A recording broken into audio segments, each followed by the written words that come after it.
Hello, it's me again, and today it's time to discuss the Marmite of Wings of Fire, Moonwatcher.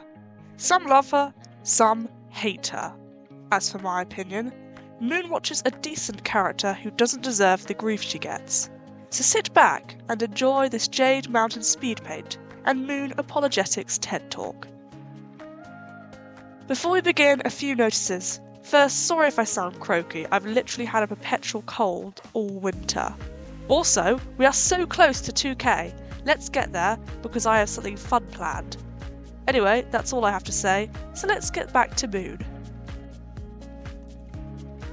While the debate has mostly moved on, Moon remains a pretty polarising character. While plenty of fans quietly enjoy her, there are many vocal haters. While I can totally understand many criticisms railed against Moon, they don't stop me from enjoying the character. Today I'm going to respond to some of the most common talking points. If you disagree with me, that's cool. Feel free to comment your perspective.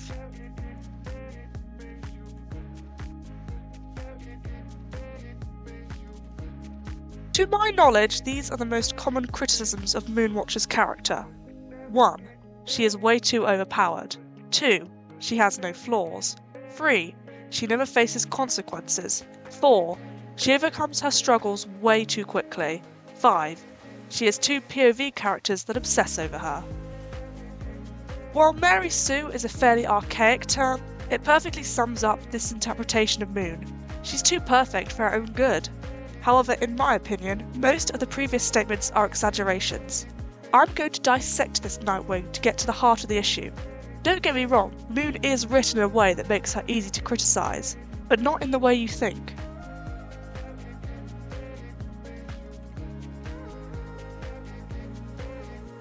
Issue number 1. Moon is OP. Okay, it is true that Moon is overpowered. She has two rare and powerful abilities, mind reading and foresight. However, I do not think these powers exist in a vacuum.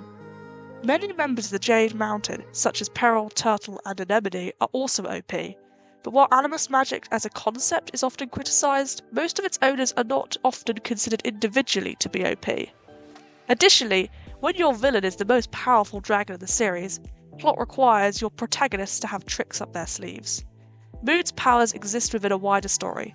She wasn't given them just to be cool like everyone does in their first OC. Moon's powers are plot devices. Without her mind reading and foresight, Darkstalker couldn't have been discovered, and the prophecy for Arc 2 wouldn't exist. Not to mention her mind reading results in her POV book being interesting, unique, and one of the best in the series. Moon's powers are vital to the story we know and love. She is nerfed also, suffering from pain and stress when she uses them, but more on that later.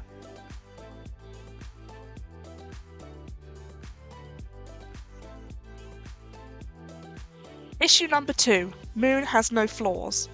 This is perhaps the most important criticism, and the one I disagree with the most.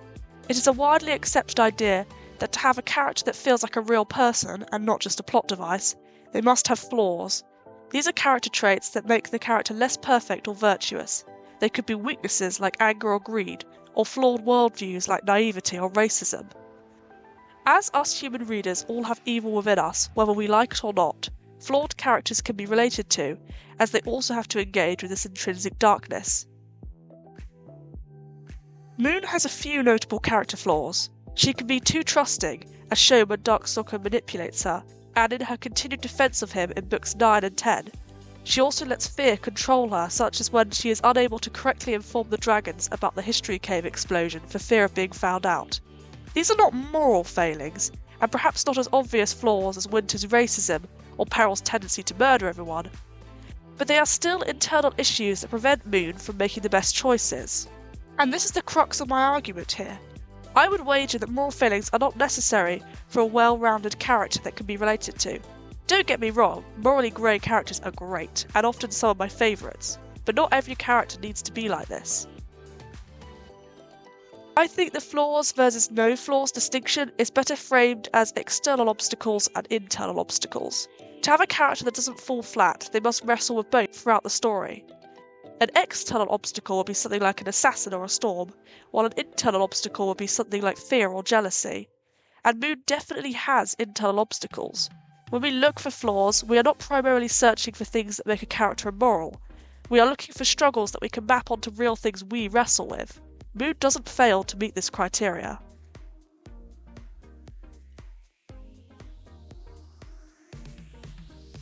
Issue number 3.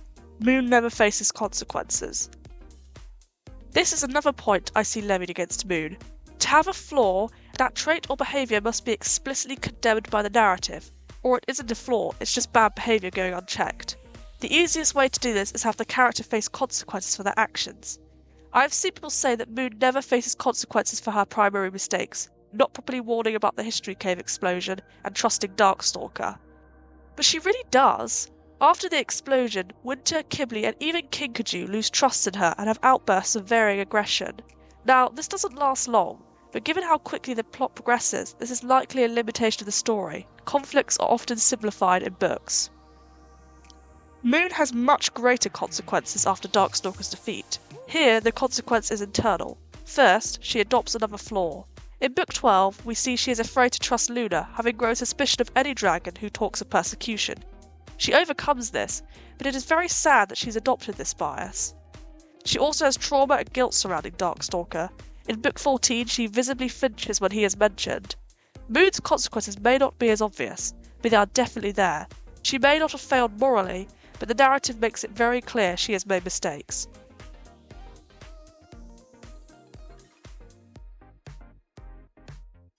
Issue number 4. Moon overcomes her struggles very quickly. Moon begins her arc with an extremely detrimental handicap. Her mind reading is painful, very stressful, and makes it impossible to cope in large groups of dragons. As someone with autism, this is very reminiscent of my experience of school. I've had full-on breakdowns just walking down a crowded hall. A condition like autism is as debilitating as Moon's mind reading, as in both cases you receive way too much information. I would even wager that Moon Rising would be helpful for children who want to understand why autists often struggle with mainstream education. This obviously makes Moon very relatable to readers of neurodivergence, and it can feel like a disservice when she seemingly loses these struggles in later books. A common sentiment I hear is, I like Moon in her book, but not in the later ones.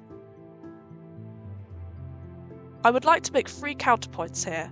First, Moon never loses her handicap entirely. Through books 7 to 12, she is still shown to be easily overwhelmed and quite stressed, even as she gains confidence and strength.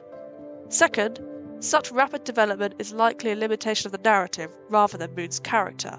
With only one POV book, her most obvious development must occur in a single story. As Moon Rising takes place in less than a week, Moon must overcome her struggles very quickly. Oversimplification of arcs is very common in stories. We see similar quick development with characters like Snowfall, for example. Children's books rarely operate with the time or complexity of real life. They are mini explorations of these topics, not comprehensive guides. Finally, Moon learns coping techniques that make her powers easier to manage.